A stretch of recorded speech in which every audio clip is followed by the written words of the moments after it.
The ratings are in. The ratings are in the Nielsen's. Oh my god. And they're not good. Not good, folks. No. The executives have come down pretty hard. They have a lot of creative differences, but we're just going to have to... We have to accept it. We have to accept that we are not going to be able to give you our full artistic vision for this show. We're going to have to cut time and just do, best stuff. Like exactly. Like, no filler anymore. No filler. All killer. No, all killer. No just nonsense, ridiculous conversations that go nowhere, because those might get cut. But the one thing I am putting my foot down on is the opening bit. So let's get to that right now.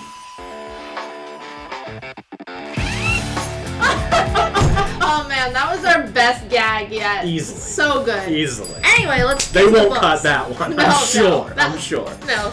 Alright, DC Comics. We're going to just talk about the biggest book from each publisher, except for Marvel when it's all big books. DC Pride #1. It's June, baby. It's Pride Month. I've got my pasties on underneath. I'm ready. Me too, but they stay on. That's a year-round thing. Yeah. So this is a oversized anthology that has 9 stories inside, highlighting some of the LGBTQ plus characters in DC. Mm-hmm. So you get really cool creators in here. The interior art's done by Travis Moore, Chris Anka, Kevin Wada, Sophie Campbell on TMNT right now. Yeah. The A cover's by Jim Lee. And the B cover is by Jem Bartel with Harley, Ivy. They've been using it as the big promo image. As they should. It's going to be a lot of fun. Even if you don't celebrate Pride, it's just going to be some underutilized characters, great artists, and man, you got to pick up that Bartel cover. It's gorgeous. It's going to go fast. Yeah, it's going to go real fast. Moving on to Aftershock. We've got Bunny Mask. Yes, I'm hearing more and more scuttlebutt about this one. Yeah, there's a lot of spec on this. Yeah. Written by Paul Tobin, art by Andrea Muti. Who is the artist from? Oof. Stumped.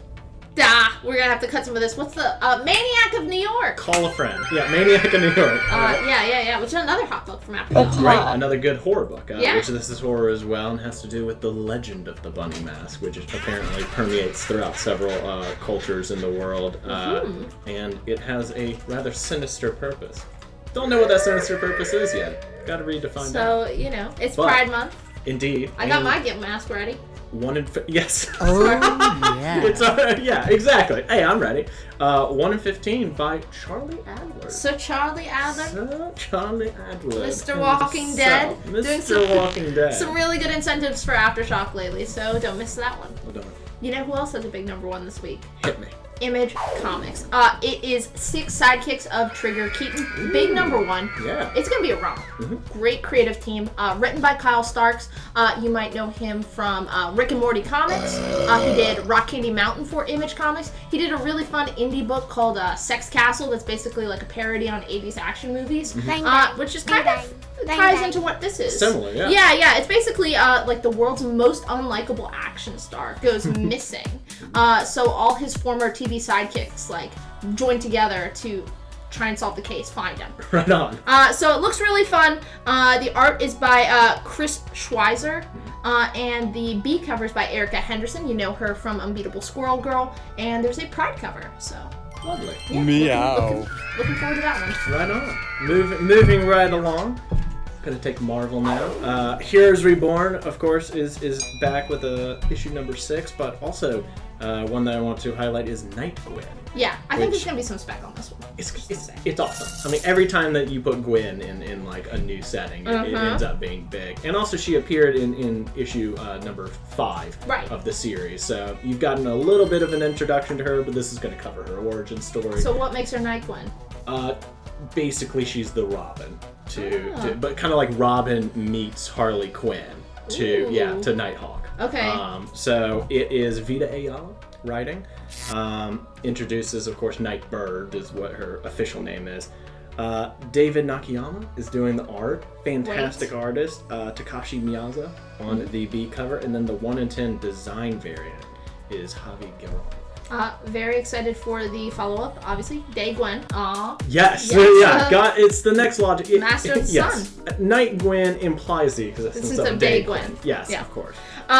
And for me, we're continuing the Hellfire Gala crossover with Excalibur number 21, X-Men number 21. A lot of great covers. Both of those have a 1 in 50 Daughterman that shows you kind of the design of their costumes. Rogue is on Excalibur, and Jean is on X-Men. There's also a Pride variant on X-Men. We get the Mystique cover. Lovely. Yeah, she's about to be out now, so very exciting. And yeah, it's been a really cool storyline. Let's see what the Hellfire Gala is up to with now that they're claimed some more seats of power in this council. Yeah, I'm psyched to see what moves they're making. Me too. After last week's stuff, I'm definitely looking forward to it. And then rounding us out from Marvel, we've got Web of Spider-Man.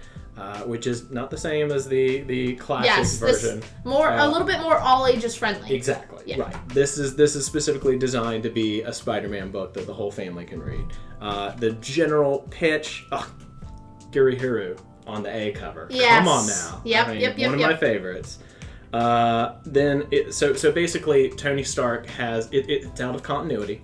Can go in right. This is teen Spider-Man. Yeah, exactly. He's still like, in high school and stuff, and Tony Stark has this academy for science kids, like a STEM school. Exactly. That who he is Iron Man at this point. Peter is Spider-Man, and Peter Parker is the one who is invited to be a part of the school. So you get some nice duality there. Yeah, it's almost like it's not exactly like the MCU movie, but they're obviously kind of trying to get that same relationship between Tony. Vibe. Yeah. So if you've seen those, you'll be kind of familiar with how this relationship is built. Definitely want to highlight the 1 in 25 Bagley. Come on. Bagley Spider-Man. we know the man can draw Spider-Man like nobody's business. No. So definitely check all those out. Yeah. It's going to be a good week. It's going to Lighter be a good week, but a good one. Yeah. Check us out Tuesday night, 7 p.m. Eastern for your first chance to pick these up along with the ratios. If not, we will see you Wednesday at the stores. I'll be there. And we'll see you next week. We'll see, how short we have to... How much has been cut. Yeah. We're at the 4.5 hour mark right now. So we're going to see what ends up. Hopefully all of it remains. Yeah, it's all good. And if not, we'll get HBO Max to release the whole thing. Yeah. That's hot. 6 years. Yeah. All right, we'll see you next week. Bye.